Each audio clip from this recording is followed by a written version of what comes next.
நீங்க ஒரு தப்பான ஆள்கிட்ட மாட்டிட்டு இருக்கீங்க அப்படின்னா இதெல்லாம் அவங்க கண்டிப்பா பண்ணுவாங்க. ஃபர்ஸ்ட் விஷயம் பாத்தீங்க அப்படின்னா உங்களை ஓவரா கண்ட்ரோல் பண்ணுவாங்க. அதே மாதிரி எப்பயுமே உங்களை அவங்க டிபெண்டண்டாவே இருக்கணும் அப்படின்னு நினைப்பாங்க. உங்களை ரொம்ப டிபெண்டண்டா வச்சுக்கணும்னு நினைப்பாங்க.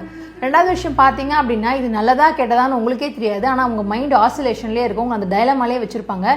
சம்டைம்ஸ் நல்லதா இருக்க மாதிரி இருக்கும், சம்டைம்ஸ் கெட்டதா இருக்க மாதிரி இருக்கும். அதனால உங்களால ஒரு முடிவை எடுக்கவே முடியாது. மூணாவது விஷயம் பாத்தீங்க அப்படின்னா நீங்க ஏதாவது ஒரு விஷயத்த ஒரு ஒப்பீனியனை சொல்லணும், இல்லை ஏதாவது ஒரு விஷயம் தப்பு அப்படின்னு நீங்க பின் பாயிண்ட் பண்றீங்க அப்படின்னா பேசி பேசி உங்களையே அவங்க கன்வின்ஸ் பண்ணி நீங்க தான் தப்பு அப்படின்னு முடிவு பண்ண வச்சிருவாங்க. நாலாவது விஷயம் பாத்தீங்க அப்படின்னா உங்க மேல நான் ஓவரா லவ் வச்சிருக்கேன், அஃபெக்ஷன் வச்சிருக்கேன், பொசசிவ்னஸ் அப்படின்னு சொல்லி உங்களோட ஃப்ரெண்ட்ஸ், ஃபேமிலி, உங்களுக்கு பிடிச்சவங்க எல்லார்கிட்ட கொஞ்சம் கொஞ்சமா உங்களை பிரிச்சு உங்களை ரொம்ப லோன்லியா ஆக்கிடுவாங்க. அஞ்சாவது விஷயம் பாத்தீங்க அப்படின்னா உங்களை விட்டுட்டு போயிடலாம் அப்படின்னு நீங்க நினைக்கும் போது உங்களை விட்டுட்டு போக முடியாத அளவுக்கு என்னெல்லாம் பண்ணணுமோ அதெல்லாம் பண்ணுவாங்க.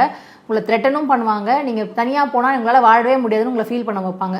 இந்த 5 விஷயம் உங்களுக்கு ஒருத்தவங்க பண்றாங்க அப்படின்னா நீங்க ஒரு தப்பான இடத்துல மாட்டிட்டு இருக்கீங்கன்னு அர்த்தம்.